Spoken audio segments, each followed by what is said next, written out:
Second सत्र में आप सभी का स्वागत है। हमारे बीच में श्रीमती वर्षा श्रीवास्तव उपाध्यक्ष समवाय फाउंडेशन उपस्थित है, उनका स्वागत है। हमारे बीच में डॉक्टर कोमल बालवानी उपस्थित है, वो हमारे समवाय फाउंडेशन के प्रमोटर हैं, उनका स्वागत है। हमारे बीच में प्रतिमा राज उपस्थित है, सेमेस्टर 1 के स्टूडेंट है और समवाय फाउंडेशन के प्रमोटर हैं, उनका स्वागत है। हमारे बीच में सुदेश मलिक जी उपस्थित है, उनका स्वागत है। हमारे बीच में आदर्श गुप्ता जी उपस्थित है, उनका स्वागत है। हमारे बीच में शिवशंकर शर्मा जी उपस्थित है, उनका स्वागत है। हमारे बीच में कृष्णा कुमारी जी उपस्थित है, उनका स्वागत है। हमारे बीच में सतेश मैनेजर्स जो उपस्थित है, उनका स्वागत है। हमारे बीच में शुभा गुप्ता जी उपस्थित है, उनका स्वागत है। इसके अलावा हमारे पदम जी हमारे यहाँ उपस्थित हैं, उनका स्वागत है। इसके अतिरिक्त भी कुछ लोग उपस्थित हैं जिनका नाम इसमें डिस्प्ले नहीं हो रहा है, उन सभी का स्वागत है। हम लोग चाइनीज पर डिस्कस कर रहे थे, अब हम लोग आयुर्वेदिक पर डिस्कस करेंगे। आयुर्वेदिक एक्यूप्रेशर 2000 के आसपास डेवलप की गई इसी संस्थान द्वारा, जिसके प्रणेता जेपी इकबाल सर हैं, उनके नेतृत्व में अगुवाई में ये शुरू हुआ। एक्यूप्रेशर के जो सिद्धांत, जो ट्रीटमेंट था वो एक्यूप्रेशर के लिया गया, लेकिन सिद्धांत तो जो हमारा आयुर्वेद का था उसको भी हम लोगों ने लिया।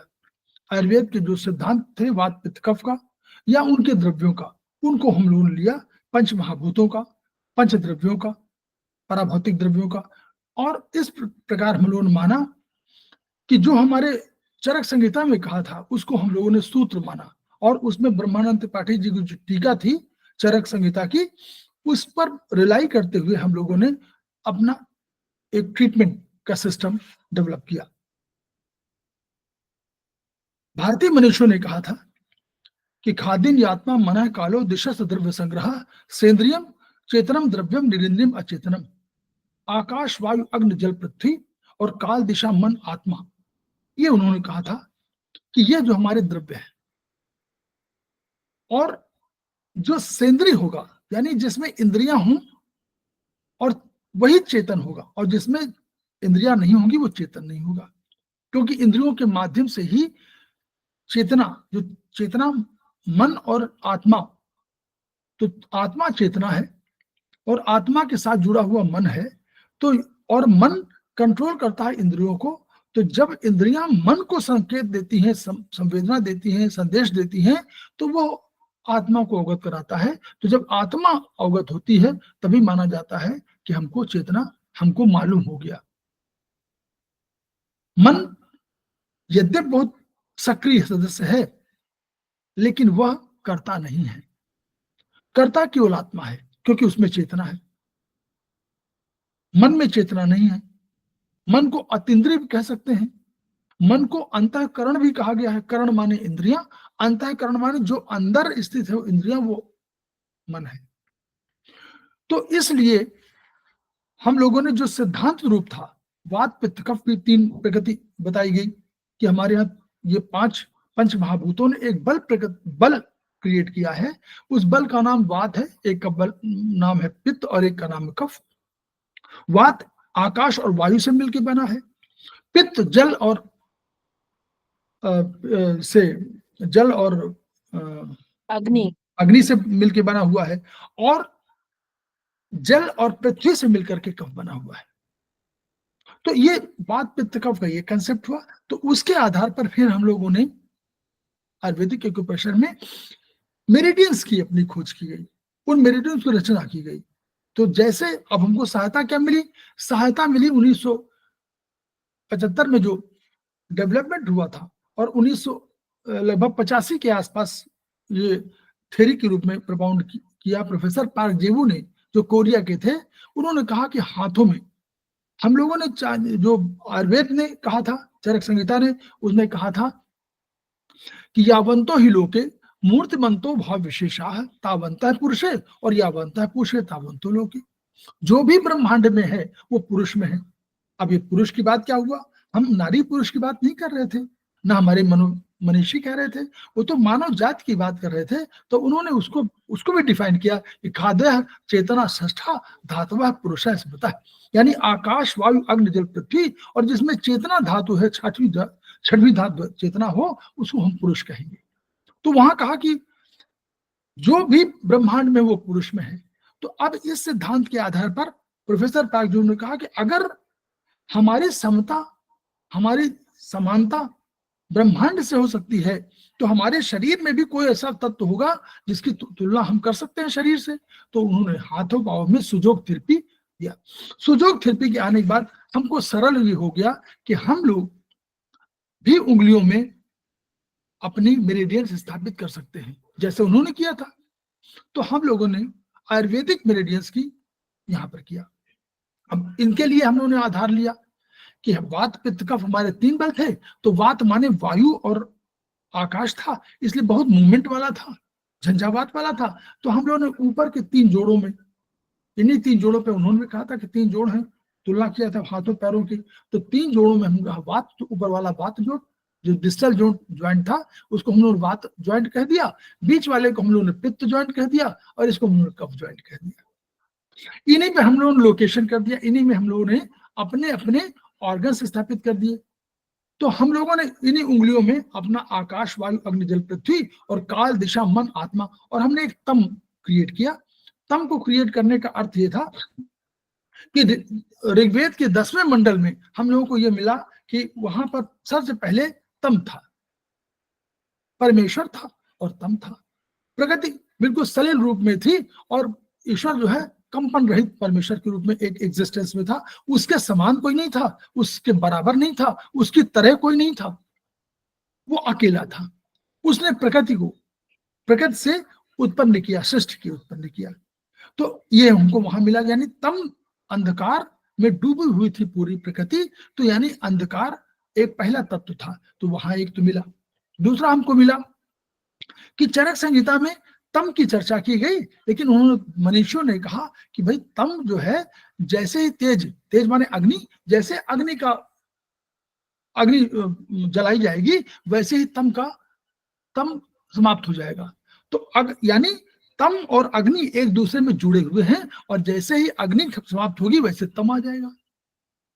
तो इसलिए उन्होंने कहा कि तम, अगर हम तेज को हमने द्रव्य मान लिया है या हम लोग महाभूत मान लिया है, तो हम तम को न माने तो भी हमारा काम चल जाएगा। क्योंकि भाव और अभाव के लिए पूरी, वो उन्होंने कहा कि अगर भाव में अभाव है तो ये तो अपने आप जुड़ा हुआ है कि भाव में अभाव होगा, अभाव होगा तो भाव होगा। तो इसलिए उन भाव और अभाव के तर्क में उन्होंने तम को नहीं माना, लेकिन चर्चा किया। तीसरा प्रोफेसर पार्क जेमू ने कह दिया, प्रोफेसर पार्क जो ने दूसरा कंसेप्ट दे दिया, उन्होंने ट्राइपॉडिक सिस्टम दे दिया। अब ट्राइपॉडिक सिस्टम का क्या अर्थ था? ट्राइपॉडिक सिस्टम का अर्थ ये था कि उन्होंने कहा कि सत्ताएं, 3 सत्ताएं हैं, और 3 सत्ताओं में कहा कि एक तो सत्ता परमेश्वर की है, जो जिसको उन्होंने कहा कि एग्जिस्टिंग स्पिरिट। अपनी तार्किक भाषा में उन्होंने कह दिया हम लोग परमेश्वर कह रहे हैं। फिर उन्होंने कहा कि एक जीरो वर्ल्ड है और एक रियल वर्ल्ड है, और जीरो वर्ल्ड को हमने कहा तम है। उन्होंने डिफाइन उसी तरह किया, उनका जीरो वर्ल्ड कहा, हमने कहा ये तम है, और रियल वर्ल्ड माने जो सृष्टि हुई है वो। फिर उन्होंने कहा कि फोर्स है, न्यूटो फोर्स है। तो न्यूटो फोर्स, उन्होंने कहा कि न्यूटो फोर्स जो है वो कुछ काम नहीं करती है, वो केवल सम्यक रूप से सब पर निगाह रखती है। तो हमने कहा आत्मा, हम लोगों ने कहा वही आत्मा तो है जो सम्यक रूप सब पर निगाह रख रही है। तो परमात्मा का अंश आत्मा है, उनका एग्जिस्टिंग स्पिरिट की जो तत्व है वो न्यूटो है। तो हम लोगों ने कहा कि परमात्मा भी आत्मा, वो आत्मा जो है परमात्मा का अंश है। ईश्वर अंश, जीव अविनाशी। तो उन्होंने कहा कि हम लोग जीव जो है वो ईश्वर का अंश है, तो परमात्मा का अंश है। तो ये हुआ, तो हमारा 2 कंसेप्ट हुआ। फिर उन्होंने कहा कि एक फोर्स है जो हेट्रो फोर्स है। तो सृष्टि की शुरुआत में जीरो वर्ल्ड से एक हेट्रो फोर्स निकली, और जिसने कहा कि हम सारे संसार में रचना कर देंगे। तो वो भागती चली गई लीनियर उसमें। तो अब दूसरी सत्ता तुरंत निकली, होमो फोर्स। उसने कहा नहीं, हम इसको रोक देंगे, ये डेवलपमेंट नहीं कर पाएंगे, हम समान कर देंगे। उन्होंने कहा हम अलग अलग करेंगे। हेट्रो माने अलग अलग था, सब बिल्कुल अलग है, सब विशेष है। आप में और आदर्श गुप्ता जी में कोई अंतर नहीं, मुझ में सुदेश मलिक में कोई अंतर नहीं, मुझ में प्रतिमा राय में कोई अंतर नहीं, क्योंकि हम भी उसी द्रव्य के बने हुए हैं, आप भी उसी द्रव्य के बने हुए हो। हम में ब्रह्मांड में कोई अंतर नहीं, हम भी ब्रह्मांड के भाग हैं, ब्रह्मांड भी उन्हीं तत्वों से बना हुआ जिन तत्वों से हम बने हुए हैं। तो इन कंसेप्ट की वजह से उसने कहा कि हम सबको समान बना देंगे, होमो ने कहा। तो होमो फोर्स गई और उसने हेट्रो फोर्स को रोक दिया। अब ये चिंता हुई एग्जिस्टिंग स्पिरिट को, भाई ऐसे काम तो चलेगा नहीं, न्यूटन भी परेशान हो गया। तो उसने ये सब रचना की गई कि एक न्यूट्रो फोर्स, NUTRO न्यूट्रो फोर्स की रचना हुई, जिसको उन्होंने कहा कि दोनों के बीच में बैलेंस करना है, ताकि ना अत्यधिक विकास हो और ना जो है हमेशा ऐसा हो कि सब समान हो जाए। समान होने का अर्थ था मर जाना, क्योंकि जब चेतना नहीं है तो जीवन नहीं है, स्पंदन नहीं है, तो सब बराबर है। तो वही चीज जो वो कह रहे थे वो हमारे भारतीय दर्शन में पहले से थी। हम ब्रह्म को एक मानते थे परमात्मा, हम आत्मा को मानते थे ब्रह्म का रूप, और हम मानते थे कि भगवान शंकर हमारे होमोफोर्स हैं, सबको संहार करने वाले हैं, सबको बराबर करने वाले हैं। हम मानते थे ब्रह्मा हमारे हेट्रोफोर्स हैं, जो एक रचना करने के लिए बैठे हुए हैं। और हम मानते थे कि दोनों के बीच में एक विष्णु कहता है न्यूट्रोफोर्स थी, जो कह रही थी कि हम एक सबको बैलेंसिंग एटीट्यूड रख करके करेंगे। तो हम लोगों ने क्या किया, नीचे जो बात है, बात जो हमारा है उसको हम लोगों ने कहा हेट्रोफोर्स। तो इसलिए यहां जो मेरिडियन रखी गई वो यांग मेरिडियन रखी गई, और उसमें वर्टिकल लाइन सी गई जिनके आधार पर मेरिडियन वर्टिकल मेरिडियन हो। फिर इसको में हम लोगों ने होमोफोर्स रखा, यानी हमने इसमें रख दिया, होमो को मान लीजिए आप माने कि शंकर जी, और शंकर जी को मान ले हम लोग यहाँ पर इन मेरिडियन। तो इन मेरिडियन में हम लोगों ने कहा कि गोलाकार हो गया, क्योंकि उसने क्या किया, रोक दिया उसको, उसी जगह पर रोक दिया और सबको बराबर बना दिया। और फिर हमने कहा कि इसमें पित्त फोर्स, जिसको हम लोगों ने कहा कि ये विष्णु के रूप में है, और विष्णु के रूप में मतलब जिगजैग वे में है, क्योंकि ये यूं जा रहा था, उसको रोक दिया, फिर यूं रहा, फिर रोक दिया, फिर जा तो जो वो वर्तुलाकार हो गई, जो स्पाइरल हो गई, वो मेरिडियन हमारे बीच की मेरिडियन हो गई। तो इस पर हमारे पास स्पाइरल, वर्टिकल, हॉरिजॉन्टल, 3 मेरिडियन को हम लोगों ने गठन किया। हम लोग अब आते हैं विषय की ओर। थोड़ा सा बताना आपको जरूरी है, ताकि हम लोग याद करते चले, बार बार हम लोगों को पढ़ने की आवश्यकता न पड़े।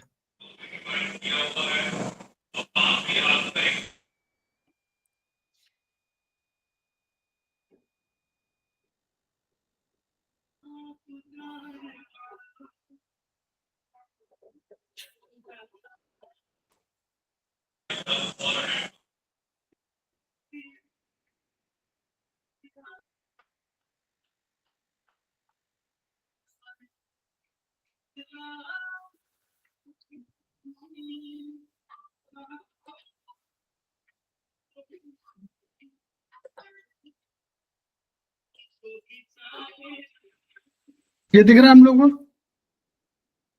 अरे ये तो पहले आ गया, मेरिडियंस, ऊर्जा प्रभाव। अच्छा, हम्म।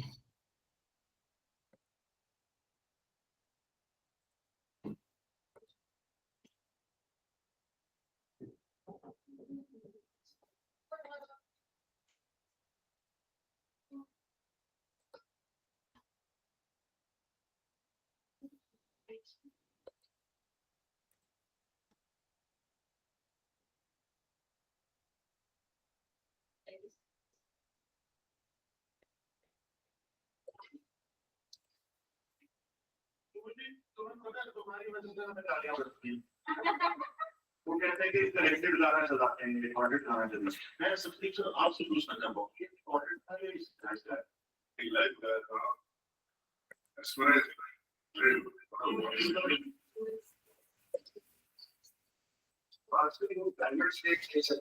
हो रहा है? शेयरिंग हो रही कि नहीं? नहीं शेयरिंग हो रही।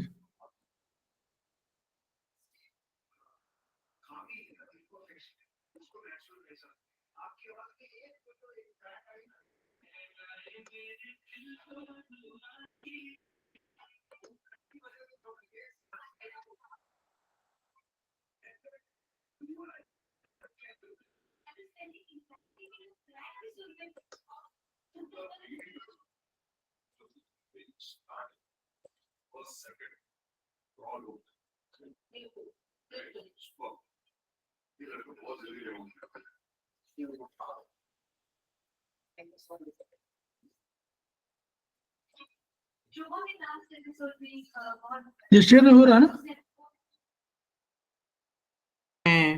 यस सर, हो रहा है? यस सर, हो रहा। आपको दिख रहा है आप लोग? सर दिख रहा है। हाँ सर दिख रहा है।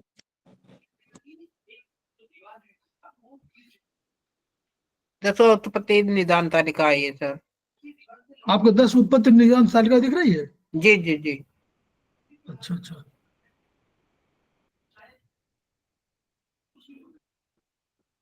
तो हम लोग शुरू करते हैं। तो इस पर हम लोगों ने बात नहीं किया था।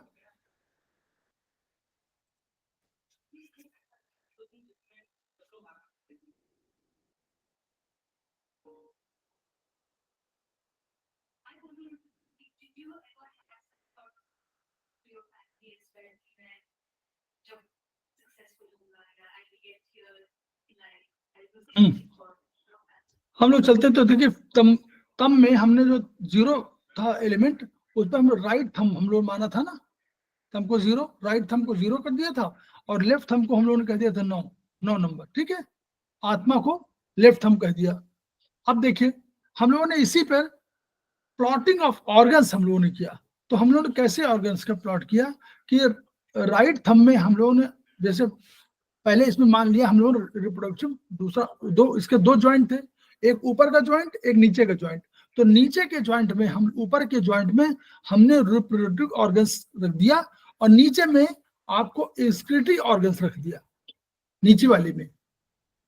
तो ऊपर वाले में रिप्रोडक्टिव और नीचे वाले में एक्सक्रीटरी ऑर्गन्स रख दिया तम में, तम माने 0। फिर 9 नंबर ये था, 9 नंबर बाद की चर्चा करेंगे। अब 1 नंबर हम लोगों ने शुरू किया सब छोटी उंगली से, राइट स्मॉल फिंगर, आकाश 1। तो ये आकाश थी 1 नंबर की उंगली। इसी उंगली में हम लोगों ने क्या किया, हम 2 ऑर्गन्स थे हमको। आकाश माने हम लोग मान रहे थे कि लंग्स और लार्ज इंटेस्टाइन। तो हम लोगों ने लार्ज इंटेस्टाइन यांग ऑर्गन था, इसलिए अपेक्षाकृत हम लोगों ने ऊपर रख दिया इसको वार्ड ज्वाइंट में, और कफ ज्वाइंट में हम लोग रख दिया लंग्स को। फिर देखिए वायु में, वायु हमारी 2nd नंबर की थी। वायु जो है finger number left small finger थी 2 नंबर। तो लेफ्ट एसएफ में हम लोगों ने नीचे हम लोगों ने हार्ट रख दिया, यानी कफ ज्वाइंट में हार्ट रख दिया, और एसआई स्मॉल इंटेस्टाइन को ऊपर वाले ज्वाइंट में रख दिया वात ज्वाइंट में। फिर अग्नि आई, अग्नि 3 नंबर की थी। तो अग्नि लेफ्ट इंडेक्स फिंगर थी, इसको हम लोगों ने लीवर और गार्बेडर का माना। अग्नि के लिए लीवर और गार्बेडर, क्योंकि हम लोग मान रहे थे वायु को हम लोग इसलिए मान रहे थे अधिक हार्ट में। हम लोग क्यों माना हार्ट को, क्योंकि जैसे वायु गतिशील है वैसे ही हार्ट में जो स्पंदन तेज से हो रहा है, जो मूवमेंट हो रहा है उसका रक्त का, वो बहुत तेज है। उसके 0.8 सेकंड में एक पूरी चक्कर लगा के वो आ जाता है, इसलिए उसकी गति अधिक होने के कारण हम लोगों ने हार्ट को वायु में रख दिया। अग्नि में क्योंकि मेटाबॉलिक कंडीशंस उसमें थी और मेटाबॉलिज्म के लिए जिम्मेदार था लीवर, इसलिए हम लोगों ने अग्नि रख दिया, क्योंकि अग्नि का काम था रूपांतरण, तो यानी ट्रांसफॉर्मेशन। तो ये जो काम डिटॉक्सिफिकेशन, ये सब काम था अग्नि लीवर का। तो लीवर को हम लोगों ने फिंगर नंबर 3 में रख दिया, और इसमें लीवर नीचे वाले ज्वाइंट में यानी कफ ज्वाइंट में, और गार्बेडर हमारे ऊपर वाले ज्वाइंट में रख दिया गया। देन कम्स टू जल। जल में हम लोगों ने 4th नंबर की थी, राइट आईएफ थी, इंडेक्स फिंगर थी, इसमें नीचे किडनी कफ ज्वाइंट में, और ऊपर हम लोगों ने यूरिनरी ब्लैडर रख दिया। फिर हम लोग पृथ्वी, 5वें नंबर की पृथ्वी आई, राइट रिंग फिंगर, इस पे हम लोगों ने स्टमक और स्प्लीन को रखा। स्प्लीन को हम लोगों ने कफ ज्वाइंट में, क्योंकि वो इन ऑर्गन थी और स्टमक हमारा यांग ऑर्गन था, इसलिए उसको वात ज्वाइंट में रख दिया।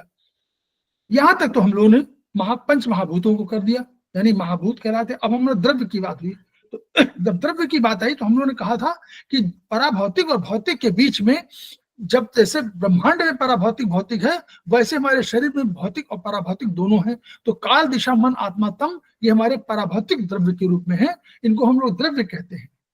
तो अब यहां से नर्वस सिस्टम, मानव शरीर विज्ञान कहता है कि नर्वस सिस्टम कंट्रोलर है, वो पराभौतिक है लेकिन वही कंट्रोलर। तो अब यहीं से हमारा शुरू हो गया काल।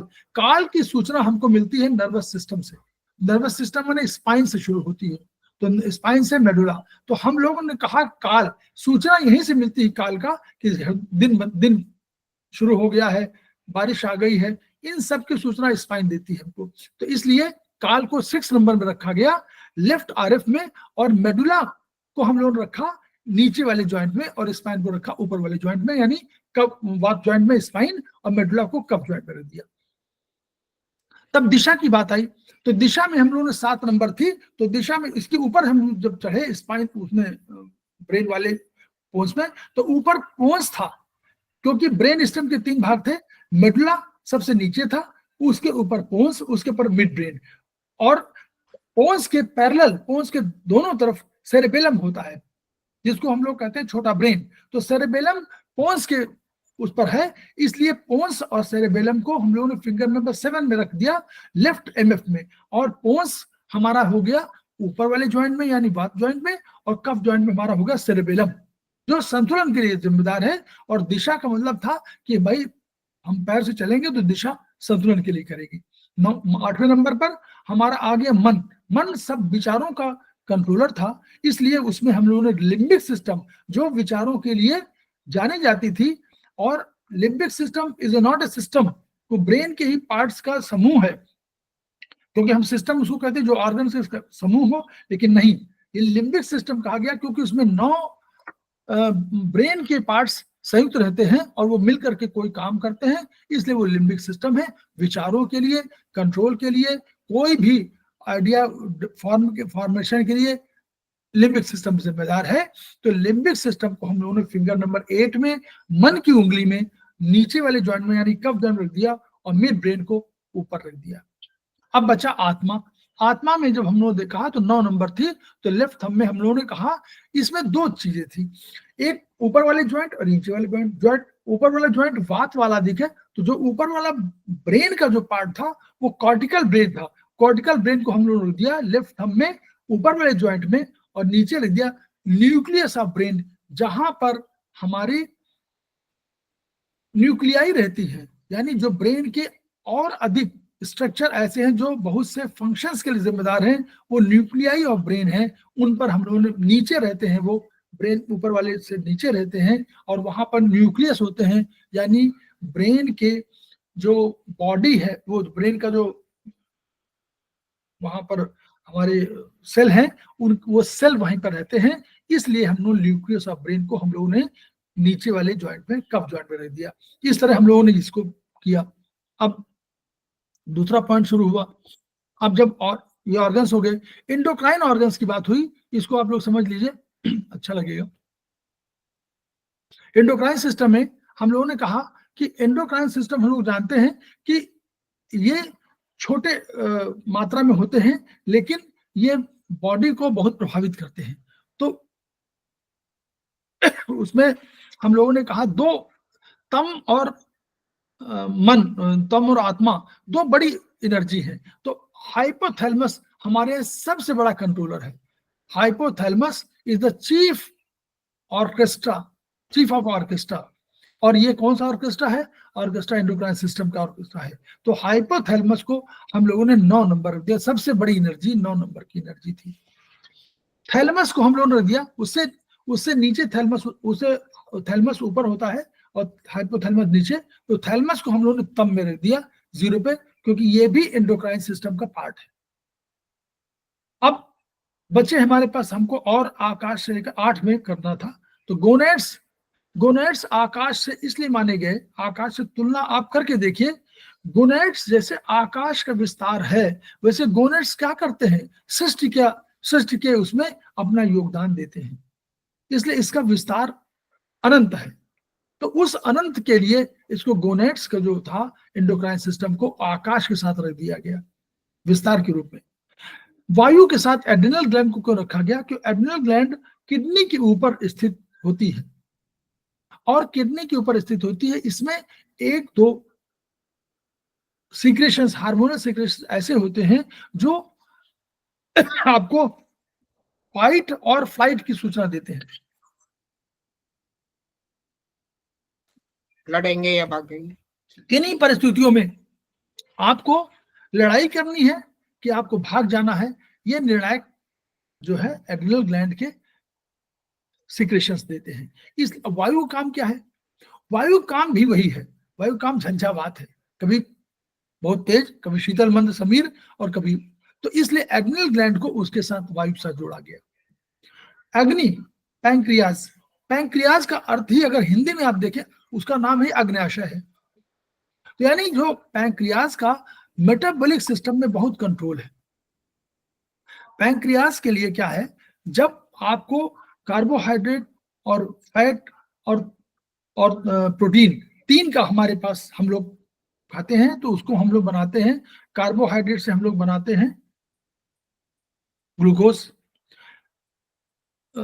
से, फिर प्रोटीन से बनाते हैं हम लोग अमीनो एसिड, और फैट से हम बनाते हैं फैटी एसिड। अगर ये बना लेते हैं तो हम कहते हैं हमारा पाचन पूरा हो गया। ये पाचन का कंसेप्ट है। अब पैंक्रियाज का रोल कहाँ है? जब हमारा फैट बाइल जूस लीवर बनाता है, उसको गॉल ब्लैडर स्टोर करता है, और स्टोरेज के साथ साथ कंसंट्रेशन करता है। तो जैसे कंसंट्रेशन करता है, तो जब नीचे जाता है तो बाइल जूस जैसे ही हमारे यहाँ फैट आप खाते हैं, तो जब स्टमक में वो पहुंचता है, तो उसके बाद जैसे स्टमक से बाहर आना, स्टमक में चर्निंग होती है, केवल चढ़ने के बाद वो जो बाहर जाता है, तो वहां पर हमारे जो सेंसर्स बैठे हुए हैं, तो वो क्या करते हैं, उनको द्वारपाल कह लीजिए आप, वो बता देते हैं भैया वो आ गया है। तो कहा क्या? फैट आ गया है। अब फैट आ गया, जैसे फैट आया वैसे ही वहां से सीक्रेशन शुरू हुआ, जीबी से, गॉल ब्लैडर से सीक्रेशन शुरू हुआ। वो सीक्रेशन आया और यानी बाइल नलियों से, आप समझिए बाइल डक्ट से, और अल्टीमेटली वो नीचे आया और आने के बाद वो आता है और उधर पैंक्रियाज से जो डक्ट वाला होता है वो पैंक्रियाटिक जूस निकलता है, और दोनों जूस मिलते हैं, एक जगह मिलते हैं, बाइल जूस और पैंक्रियाटिक जूस दोनों मिलते हैं, और तब ड्यूडेनम जो first part of small intestine का है वहां मिलते हैं। तो जब वहां मिलते हैं तो अल्टीमेटली इनका काम क्या है? इनका फंक्शन ये है कि जो एसिडिक कैरेक्टर का आ रहा है काइल यहां से स्टमक से, वो 1.2 pH का हाईली एसिडिक है, वो उसको आया और उसमें बहुत से आगे फंक्शन नहीं हो पाएंगे। यहाँ तो उसकी आवश्यकता थी कि विषाणुओं को, द्रव्याणुओं को सबको खत्म करना था, प्लस उसको चर्नी कर देनी थी, लेकिन आगे बहुत से लोगों, बहुत से हार्मोन्स या हमारे एंजाइम्स वो उस टेम्परेचर में काम ही नहीं करना चाहते थे। वो कहते हम काम नहीं करेंगे, तो उन्होंने काम करने से मना कर दिया था, भाई हम नहीं करेंगे, हमको एल्कलाइन एटमॉस्फेयर दीजिए जिसमें पीएच हमारा 8 की तरफ हो। तो उन्होंने कहा ठीक है भाई, हम उसके लिए व्यवस्था करते हैं। तो उस व्यवस्था में पैंक्रियाटिक जूस, इंटेस्टाइनल जूस भी, इंटेस्टाइनल जूस, पैंक्रियाटिक जूस और बाइल जूस तीनों मिलकर के वहां पहुंचे, और पहुंचने के बाद उन्होंने पूरे एसिडिक कैरेक्टर को एल्कलाइन कैरेक्टर में बदल दिया, और पीएच को 1.2 पीएच से 7 नहीं 8 मिला दिया, और 8 मिलाने के बाद बहुत से फंक्शन हमारे डाइजेशन पूरे हो गए। तो इसलिए पैंक्रियाज का बहुत बड़ा रोल है अग्नि के उसमें, इसलिए पैंक्रियाज को हम लोगों ने अग्न्याशय यानी पैंक्रियाज को अग्नि के साथ जोड़ दिया। अब बचा जल। जल में थाइमस, थाइमस ऐसी ग्लैंड है हार्ट के आसपास होती है, और आप समझ लीजिए कि थाइमस माने, थाइमस को कहते हैं धाइमा। क्यों कहते हैं धाइमा?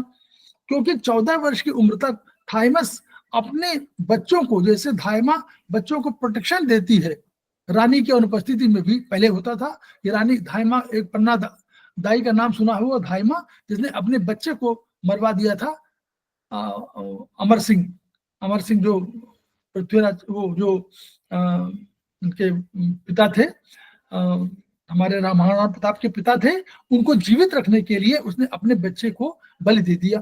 तो वो धाइमा के रूप में है। 14 वर्ष तक ये धाइमा, ये थाइमस डेवलप करती है। 14 वर्ष के बाद ये बिल्कुल छोटी हो जाती है। इसीलिए 14 वर्ष के बच्चों के इम्यूनिटी सिस्टम बढ़िया होता है कंपैरेटिवली हम एडल्ट के। तो थाइमस को जल के साथ, माता के साथ जोड़ा गया, क्योंकि दाइमा का कंसेप्ट जैसे मदरली है, वैसे थाइमस जो है जल के साथ। तो जल का वो है, मातृत्व की भावना जो है वो जल में होती है, थाइमस में भी जल की भावना, इसलिए थाइमस को जल के साथ जोड़ा गया। पृथ्वी थी, पृथ्वी में क्या है, पृथ्वी के कैल्शियम, पृथ्वी में कैल्शियम है।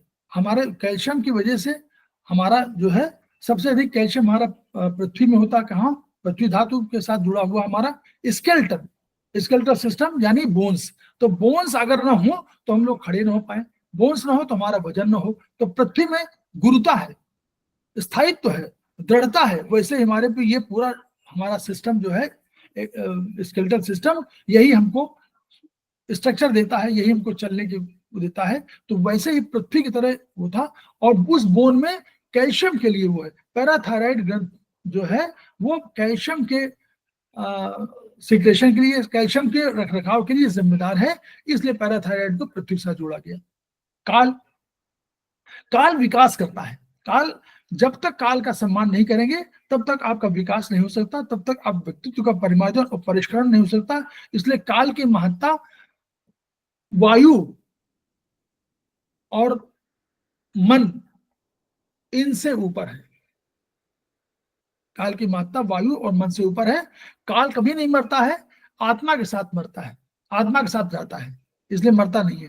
तो काल, और काल की अगर उपेक्षा आपने किया तो आपका व्यक्तित्व बिल्कुल नीचे गिर जाएगा, और काल का अगर सम्मान किया तो आपका व्यक्तित्व ऊपर उठ जाएगा। तो इसलिए काल को बहुत महत्वपूर्ण माना गया। काल विकास के लिए बहुत जिम्मेदार है।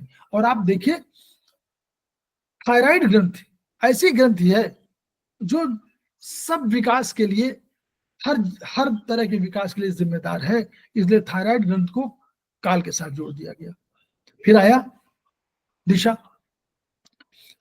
दिशा, दिशा भी काल की तरह तो नहीं प्रभावशाली थी, लेकिन दिशा का प्रभावशाली है कि अगर दिशा भ्रमित हो गई तो फिर आपका जीवन नष्ट हो गया। ये भी समझ लीजिए, अगर आपका शुरू में आपने पढ़ाई जब करना था तो पढ़ाई नहीं किया, दिशा भ्रमित हो गई। जब आपको बिजनेस करना था तो बिजनेस नहीं किया तो दिशा भ्रमित हो गई। जब आपको नौकरी करनी थी, नौकरी नहीं किया तब आपने, तो आप फिर अपनी दिशा में हमेशा भ्रमित हुए। पिट्यूटरी ग्लैंड ऐसी ग्लैंड है जो हाइपोथैलेमस के बाद सेकंड, पहली मास्टर ग्लैंड के रूप में मानी जाती है। और पहले पिट्यूटरी को माना जाता था, लेकिन बाद में डेवलपमेंट में आया कि नहीं, hypothalamus is the main controller. तो हाइपोथैलेमस ग्लैंड को, पिट्यूटरी ग्लैंड भौतिक सुखों के लिए सबसे बड़ी ग्लैंड के रूप में मशहूर है, भौतिक सुखों के लिए। इसलिए दिशा के साथ इसको जोड़ा गया आगे, क्योंकि ये सब नर्वस सिस्टम के ऊपर थे ना। तो काल, दिशा। फिर मन, मन के साथ जोड़ा गया पीनियल ग्लैंड को। पीनियल ग्लैंड ऐसी ग्लैंड है जो आध्यात्मिक सुखों के लिए सबसे बड़ी वो है। चरमोत्कर्ष में जो आपका व्यक्तित्व का बिल्कुल परिमार्जन हो जाता है, और आप पाराभौतिक नहीं, आप आध्यात्मिक की बात करते हैं, तो उसमें पीनियल ग्लैंड का महत्व है। और मन का दो गुण है, मन बांधता भी है, मन स्थायी भी अपने को रखता है, सबको इंद्रियों कंट्रोल भी करता है। तो मन की स्थिति में भी कभी कभी ऐसा हो सकता है कि आप भौतिक सुखों के साथ साथ आध्यात्मिक सुखों की चाह करें, तो इसलिए पीनियल ग्लैंड को मन के साथ रखा गया। और अंत में वो आप तो हाइपोथैलेमस को हम लोग बता दिए। देन नेक्स्ट, अब आइए, इसके अलावा, इस फिंगर्स के अलावा, और ये जो endocrine, body holes, action, sense organ, इन सब को आपने क्या किया, इन सब को आपको रखना है कहां, किस ज्वाइंट में, कोई बताएगा? जॉइंट में, पित्त ज्वाइंट में। और सब पित्त ज्वाइंट में आएगा। आपने वात ज्वाइंट में, कफ ज्वाइंट में रख दिया, और सब सारे पित्त। अब देखिए, एक बार बता दूं तो फिर बताऊं। पहले एक्शन सेंस ऑर्गन्स दिखाई पड़ रहा है आप लोगों को? हाँ सर, वहीं तक लास्ट दिख रहा है। हाँ, वही दिख रहा है। आप देखिए, वही नहीं दिख रहा, आप आगे देखेंगे। तो ये एक्शन सेंस ऑर्गन्स जो है, यही जो है, आप देखिए 5 ज्ञानेंद्रिय और 5 कर्मेंद्रिय। तो पहले हम लोग ज्ञानेंद्रियों से शुरू कर दें। तो अब यहाँ पर आइए, आकाश के साथ, आकाश में शब्द था ना, तो यहाँ से एक से शुरू करिए पहले। आकाश के साथ ईयर, कान, कर्णेंद्री, ठीक है। वायु के साथ क्या था, स्किन, स्पर्श, तो स्किन हो गई, स्किन से स्पर्श का आभास होता है ना। अग्नि के साथ आइज, ठीक है, अग्नि में रूप, रूप का आलोचन, तो रूप आलोचन ज्ञान, रूप का ज्ञान, रूप का आलोचन, तो अग्नि वही हुआ। जल, जल को टंग, यहीं पे तो है टंग, टंग से तो होगा रस का, रसना का वो। पृथ्वी, नाक, घ्राण शक्ति, शब्द, स्पर्श, रूप, रस, गंध, ये हो गया, यहां तक तो क्लियर हो गया। अब बचा काल, तो काल की अवधारणा में हुआ कि काल माने क्या हुआ, पर यहां बताइए, देखिए परामर्श, काल माने, अगर मैंने आप कहा कि अगर आपने काल का, समय का ध्यान दिया तो वह आपके व्यक्तित्व को परिमार्जित, परिष्कृत कर देता है, आपको ऊंचा उठा देता है। और ऊंचा उठाने के लिए क्या चाहिए, शब्दों का परिमार्जन। अगर शब्द, स्पीच आपकी अच्छी नहीं है तो आप अपनी बात को व्यक्त नहीं कर सकते। तो आपको काल का अगर आपको आशय है तो स्पीच आपकी अच्छी होगी, इसलिए स्पीच को काल के साथ रख दिया गया। अब देखिए दिशा, दिशा का है, अगर आपको दिशा का ज्ञान नहीं हो कि पूरब जाना है कि पश्चिम जाना है कि उत्तर जाना है दक्षिण जाना है, तो भौतिक रूप से तो लेग ही जिम्मेदार है, वही तो आपको ले जाते हैं, इसलिए दिशा को लेग के साथ जोड़ दिया गया। क्योंकि अब यह उनकी आएगी ना, ये कर्मेंद्री क्या आएगी ना, अभी तो ज्ञानेंद्री थी, अब कर्मेंद्री, तो कर्मेंद्री में स्पीच आई, टंग से वाली से, स्पीच से, पैर से लेग्स आए, आर्म्स, हाथ, हाथ में सबसे अधिक एक्टिव हाथ होते हैं, पैरों से भी अधिक एक्टिव हाथ होते हैं। पैर में बैठा हुआ हूं मैं, लेकिन तब भी हाथ मेरे चल रहे हैं, इसके वजह, और इनका संबंध मन से इसी जुड़ा गया कि मन सर्वाधिक सक्रिय है, सर्वाधिक सक्रिय है नर्वस सिस्टम में, पराभौतिक में, इसलिए आर्म्स को, मतलब हाथों को उन्हीं से जोड़ दिया गया। अब बची आत्मा, और आत्मा, और तो आत्मा, हाँ, तो ये थोड़ा सा चेंज कर लीजिएगा। आत्मा में किताबों में जो चरक में लिखा हुआ है वो रिप्रोडक्टिव सिस्टम है, एनएस ना होकर के रिप्रोडक्शन वाला इसमें है और एनएस उसमें है, ठीक है, बस ये चेंज कर लीजिएगा आप लोग। रिप्रोडक्टिव ऑर्गन जो है वो उसका उल्टा है, ये उधर चला गया, ये उसमें चला गया। जो चरक, चरक पेज नंबर 269 चरक में लिखा हुआ है वो, ठीक, इसको चेंज कर लीजिएगा, ये किताब बाद में लिखी गई होगी या जो भी हो, तो वो माना यही जा रहा है, आज का वही मान रहा है कि ये जो ऊपर वाले में, तम में आपका एनएस और इसमें रिप्रोडक्शन वाला। चरक, चरक, चरक का कौन सा चरक, कौन सा? चरक 1 269, चरक 1 पेज 269, ठीक है। तो ये हुए। अब आपका नेवल आया, अब देखिए ये आ गया। बॉडी होल्स की बात हम कर लें, क्योंकि वो बॉडी होल्स की बात कर लें, तो बॉडी होल्स में क्या है, 9 बॉडी होल्स की कल्पना चरण में की गई, चरक संहिता में 9 बॉडी होल्स की है, उसमें नेवल नहीं रखा गया, ठीक। तो हम लोग ने हमारे पास 10 थे, तो हम लोगों ने 10 इसलिए कहा कि हम लोगों ने माना कि नेवल तो ऐसी चीज है जहां से जन्म के समय ही जुड़ा हुआ है। कोई भी व्यक्ति जन्म के साथ जुड़ा हुआ, कहाँ जुड़ा हुआ है, नाभि से ना, नाभि से। तो नाभि, तो नेवल हमारे बहुत इंपॉर्टेंट हो गई, वो दम के साथ, जीरो के साथ, जन्म के साथ, सृष्टि के साथ शुरू हो गई। तो नेवल को हम लोगों ने यहां रख दिया कि नंबर 1, नंबर 0 नेवल। अब आप आगे हमको चेंज करना था होल। अब होल के आसपास हम लोग उसी तरह शुरू किया जैसे हम लोग ज्ञानेंद्रिय कर्मेंद्रिय भी कर रहे थे। तो आकाश, पहले हम लोग कहा आकाश दाहिनी तरफ, तो दाहिना कान, आकाश दाहिना था ना, तो दाहिना कान। फिर हम लोग ने चलिए बाएं तरफ, बाएं कान क्यों ले जाएंगे, तो हम लोग ने दाहिना कान बाएं कान इस तरह कर दिया। फिर तीसरे नंबर पर हमारा आए कि लेफ्ट आई थी, चौथे में आगे राइट आई, ये भी हो गया। फिर हम लोगों ने छठवें में कहा कि पांचवें में राइट नॉस्ट्रिल, फिर लेफ्ट नॉस्ट्रिल। तो हम लोग उसी तरह पांचवें नंबर पर पृथ्वी दाहिने तरफ थी, तो हमने राइट नॉस्ट्रिल कह दिया, और फिर आगे लेफ्ट नॉस्ट्रिल, और फिर हमने कहा माउथ। तो 7 हमारे कहां पर है, देखिए 1 2 3 4 5 6 7 हमारे यहीं पर है, 3 केवल बाहर है 10 में, तो एक नेवल हो गई। अब बचे 2, दो हम ऊपर से माउस से आए तो रिप्रोडक्टिव होल पहले पड़ा, तो उसको हम लोगों ने मन में रख दिया, और बाद में एनएस हुआ तो एनएस को आत्मा में एनएस को रख दिया। क्लियर? तो इस तरह हम लोगों ने इसका गठन किया। अब एनर्जी आप लोगों को दिखाई नहीं पड़ रही है, मैं उसको बताना चाह रहा था। एनर्जी इसी का पेज है आगे, वो दिख नहीं रहा, देखता हूं कहीं और मिल जाए। मेरिडियन आयुर्वेदिक था कहीं, मैंने उसको लिया हुआ था, लेकिन है कहीं, लेकिन छिपा हुआ है।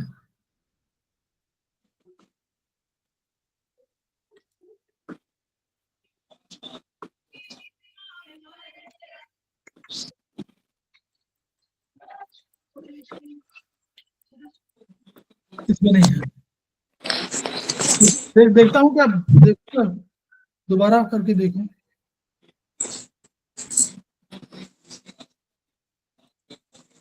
जीरो एक सर, नहीं तो ऐसे आप लोग जिसके पास किताब जिनके पास नहीं होगी उनको बनाना पड़ेगा, अलग से बताना पड़ेगा, क्योंकि किताब नहीं। एनर्जी केवल बताना चाहता, बाद में आप लोग समझ लीजिएगा। देखिए, तम की एनर्जी डार्कनेस, तम माने अंधकार, तो अंधकार, डार्कनेस आप बिल्कुल समझ लीजिए।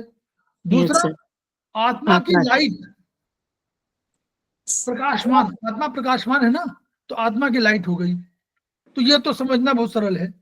अब बचा शब्द, हम लोग एनर्जी वही है, एनर्जी जो गुण है, जो तन मात्रा है, तो हम लोग जान रहे हैं साउंड, शब्द, शब्द, स्पर्श, टच, रूप, रेडियंस, टेस्ट, टेस्ट, स्मेल, तो ये तो हम लोग जान रहे हैं।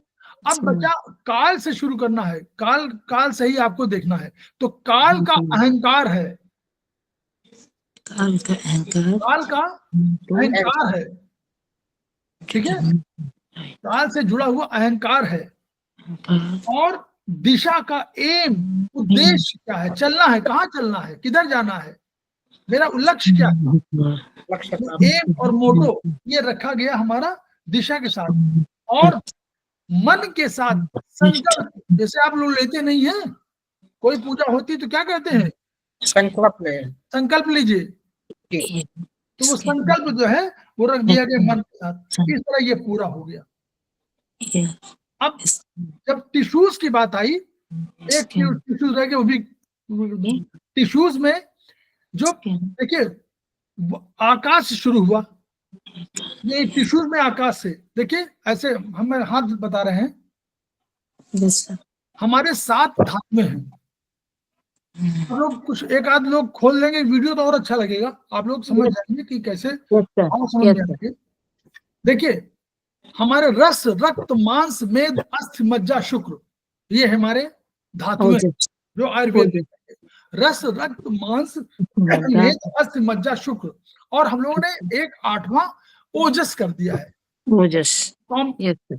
अब देखिए, तो रस हमारा जल, जल कहां पर है, उंगली नंबर 4, तो यहां रस कर दिया हम लोगों ने, रस यहीं पर कर दिया, रस। फिर इसमें 3 में क्या था, अग्नि, अग्नि, अग्नि, तो अग्नि में रक्त, तो रस, रक्त, ठीक है, तो रस, रक्त यहां शुरू कर दिया। फिर हम लोगों का मांस, मांस स्किन यहां पे था ना, तो मांस, मेद, अस्थि, मज्जा और शुक्र। और शुक्र के बाद हम लोगों ने रख दिया कि एक, इस सब की वजह से जो आपका तेज चेहरे की आभा, जो पीछे ऑरा दिखाई पड़ता है, वो है ओजस। तो ओजस को हम लोग रख दिया फिंगर नंबर 8 में, बस हम लोग। तो हमका रस, रक्त, मांस, मेद, अस्थि, मज्जा, शुक्र, ओजस, इस तरह हम लोगों ने टिश्यूज को, जो टिश्यूज कहलाते हैं, ये हम लोग धातुएं कहलाती हैं, उनको हम लोगों ने यहाँ पर स्थापित कर दिया। ये हम लोगों ने किया था। हालांकि ये चैप्टर अभी पूरा नहीं हुआ है, इसमें बहुत अब निदान वाले जो ये सब वो है, वो एक बार, लेकिन फिर भी ये बहुत इंपॉर्टेंट है। अगर इसको आप समझ लेंगे ये वाला, तो ये सेमेस्टर 1 से लेकर सेमेस्टर 10 तक ही पूछा जाता है।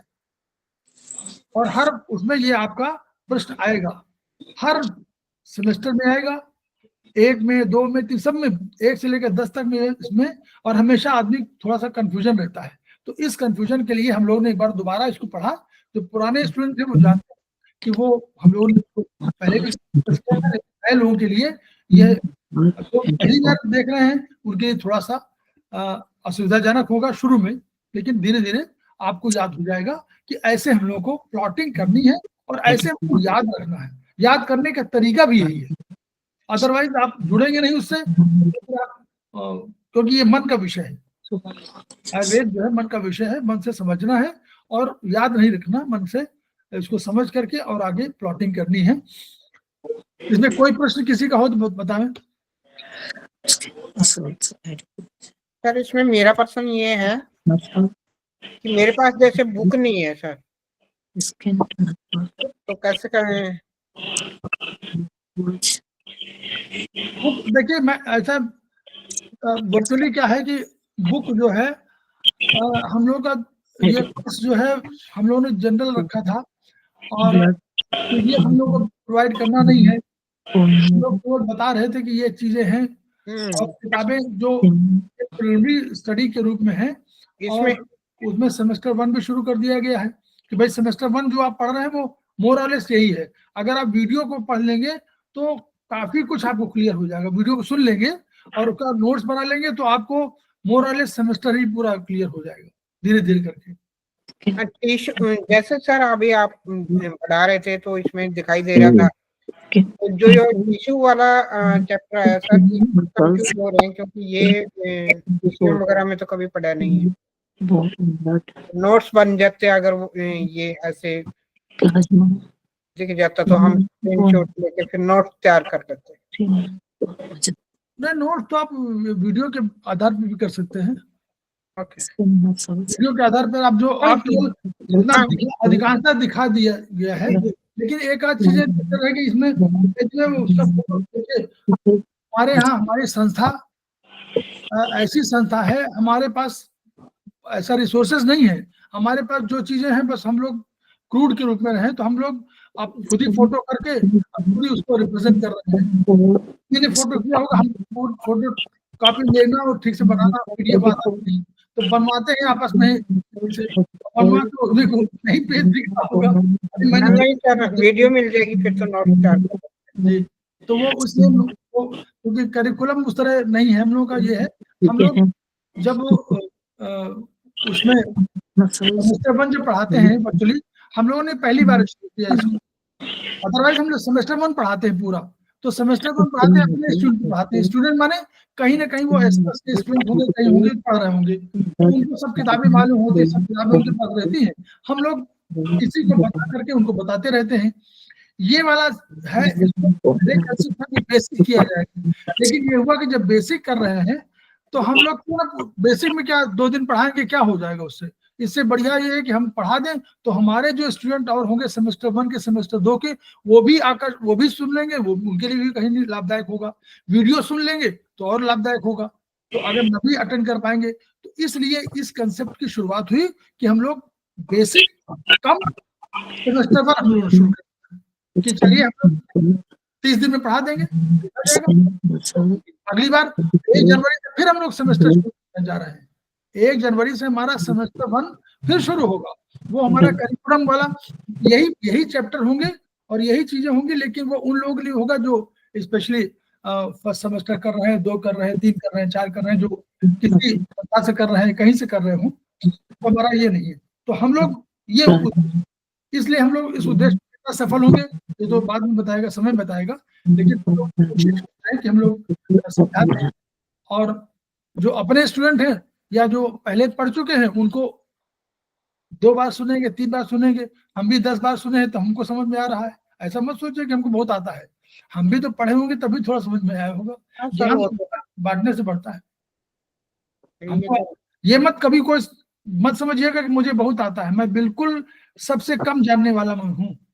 बस ये है कि मैं कोशिश करता हूँ कि मैं उस ज्ञान को आत्मसात कर लूं, बस कोशिश ये है। ये हर आदमी की कोशिश होती है, कोशिश करते हैं, भगवान आशुतोष हमको संबल देते हैं और भी आगे बढ़ जाते हैं बस, अदरवाइज सब बराबर भी है, सबके बराबर है। आप लोग बराबर हम हैं, कोई ऐसा नहीं है। हम भी 5 ही सेमेस्टर किए हुए हैं, इसके पहले हम भी कुछ नहीं जानते थे। हम भी आकाश जानते थे, इस रूप में थोड़ा जानते थे कि आकाश वायु अग्नि जल पृथ्वी काल दिशा मन आत्मा तम है। हम लोग काल को जानते थे, सब दिशा को जानते थे, मन को जानते थे, लेकिन इस रूप में नहीं जानते थे ना। हाँ सर, तो नहीं सब 5 ही तत्वों के बारे में पहले, जैसे ये एक्यूप्रेशर पढ़ने से पहले तो 5 तत्वों के बारे में ही जानते थे, तो 10 तत्वों से और ऐसे तो हम भौतिक और प्राप्त भौतिक से तो पढ़े तो पहचान हुई ना। जी बहुत कुछ सीखने को मिल रहा है सर। जी जी जी। तो हम लोग वीडियो को शेयर करें, वीडियो को आगे एक्सटेंड करें, बढ़ाएं, ज्ञान को बढ़ाएं। आप शेयर जब करते हैं और आप अपनी फीलिंग दूसरे को बताते हैं या अपना ज्ञान दूसरे को बांटते हैं तो उसका ज्ञान भी आपको मिलता है, बोलता है, तो इस पर ज्ञान का एक्सचेंज होता है। तो उससे क्या होता है, अपना ज्ञान बढ़ता है, उसका ज्ञान बढ़ता है, विधा के बारे में हमारी जानकारी बढ़ती है, ये डिस्कशन कहलाता है। इसके माध्यम से विधा बढ़ेगी तो नेचुरली हम जो हमारा जो उद्देश्य है, हमारा उद्देश्य कुछ भी हो, हमारा उद्देश्य पैसा कमाना हो, हमारा उद्देश्य जन कल्याण हो, हमारा उद्देश्य अपने को ऊपर उठाना हो, इन सब उद्देश्यों की प्राप्ति हमको इसी एक्सचेंज से हो सकती है। और तभी जो खेमका सर ने सपना देखा था, वो यही देखा था कि हम लोग पीड़ित मानवता को ठीक कर सके, तो हम लोग तभी कर पाएंगे। हर आदमी को उद्देश्य होता है, उनका उद्देश्य तभी पूरा होगा। और उन्होंने जो मोटो दिया था कि each one reach one, each one teach one, each one treat one, ये कहीं ना कहीं इसको मूर्त रूप मिलेगा। इन्हीं शब्दों के साथ हम लोग वीडियो समाप्त करते हैं। कल हम लोग जो है, कल इंपॉर्टेंट क्लास है, प्रैक्टिकल क्लास है। जैसे 1 तारीख को प्रैक्टिकल क्लास शुरू हुई थी, ऐसे ही कल प्रैक्टिकल क्लास है जिसको निरंजन कुमार गुप्ता जी लेंगे। और हम लोग कोशिश कर रहे हैं कि आपको विस्तार से सारी मेरिडियन के बारे में काफी जानकारी मिल जाए। लगभग 5 क्लासेस रखी गई हैं, 5 दुने 10 क्लासेस, 10 हो गई। इतने प्रैक्टिकल में 10 क्लास हम लोग रखना चाह रहे हैं। तो ये केवल हमारा ये उद्देश्य है कि आपको जब सीखने को मिल जाएगा और आप ये समझ जाएंगे कि ये हम कम से कम ये जान जाए कि हाँ मेरिडियन हमारी क्या है, इसमें कैसे हमको पॉइंट लगाने हैं, कैसे करने हैं, तो हमारा मूल उद्देश्य पूरा हो जाएगा। उद्देश्य हमारा यही है, पढ़ाने का सारा उद्देश्य है कि आपको उस विधा के बारे में जानकारी मिल जाए और आप उस विधा को जान जाए, और आप आगे चल के जब ट्रीटमेंट करें तो आपको दुविधा ना रहे, आपको ये ना रहे कि मैं ये करूं ये करूं। तो आपको कम से कम ये तो मालूम हो जाए कि अगर इसमें कोई इसका जो है वो वेट बढ़ रहा है तो हमको ये मालूम हो जाए कि इसमें पृथ्वी तत्व बढ़ रहा है। कम से कम ये पहला तो यही होगा कि कौन सा कारण है, पृथ्वी तत्व बढ़ रहा है तो हम फिर हमारे पास तमाम सॉल्यूशन होंगे उसके। तो पहले तो कारण मालूम हो जाए। हेतु लिंग औषध ज्ञानम और स्वस्था तो पारायणम त्रिसूत्रम शाश्वतम पूर्णम बुद्धेयम पितामह। तो हम तो हेतु सूत्र की बात कर रहे हैं कि हेतु सूत्र हमको मालूम हो जाए कि कारण क्या है। कारण मालूम हो जाए तो फिर हम आगे औषध सूत्र जान जाएंगे। लेकिन पहले तो आएगा, उसने कहा कि हमारा तो वजन बढ़ रहा है, पहला उसने कह दिया।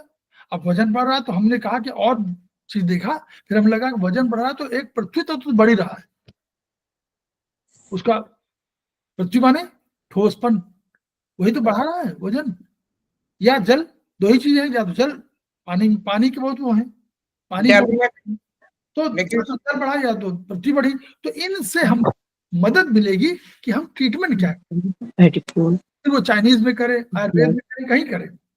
तो ये ज्ञान धीरे धीरे जब जैसे होता जाएगा, ज्ञान का कोई सीमा नहीं है और किसी के पास कोई ज्ञान नहीं है, ये भी समझ लीजिए। दोनों चीजें हैं, ज्ञान की कोई सीमा नहीं है और कोई ज्ञानी नहीं है, सब अज्ञानी है और उस ज्ञान की खोज में भटक रहे हैं। हम लोग भी जा रहे हैं, आगे एक पथ बनाए हुए हैं, एक मेरिडियन है, जो सही मेरिडियन मिल गई उसमें हम लोग बढ़ करके पा लेंगे, और सही मेरिडियन नहीं खोज पाए तो फिर इधर उधर भटकेंगे।